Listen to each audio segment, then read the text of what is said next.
तिरुपती येथील पद्मावती देवीला यंदा सोलापुरातील पद्मशाली बांधव सामूहिक देणगीतून पुटिट्टी पट्टुचिरा अर्थात माहेरची साडी अर्पण करणार आहेत। या निमित्ताने पद्मावती देवीची शुक्रवार दिनांक 14 नोव्हेंबर रोजी लोटस मंगल कार्यालयात कुंकुमार्चना तर व्यंकटेश्वर मंदिरात 15 ते 19 नोव्हेंबर पर्यंत साडी दर्शन व देणगी दानाची सोय करण्यात आली आहे, अशी माहिती पद्मशाली श्री पद्मावती देवी ब्रह्मोत्सवम संस्थेचे संस्थापक जनार्दन कारंपुरी, अध्यक्ष अंबादास बिंगी यांनी केली।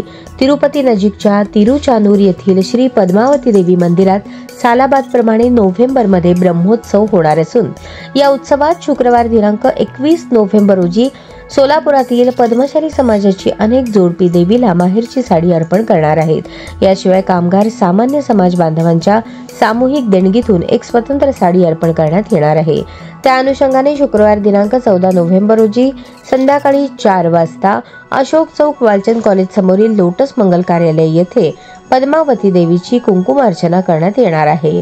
त्यानंतर शनिवार 15 नोव्हेंबर ते 19 नोव्हेंबर पर्यंत दाजीपेठेतील व्यंकटेश्वर मंदिरात साडी दर्शन आणि देणगी दानाची सोय करण्यात आली आहे। या ठिकाणी यथाशक्ती देणगी देण्यासाठी हुंडीची सोय करण्यात आली आहे। यामध्ये भक्तांनी देणगी अर्पण करावी असे आवाहन संस्थेतर्फे करण्यात आले आहे।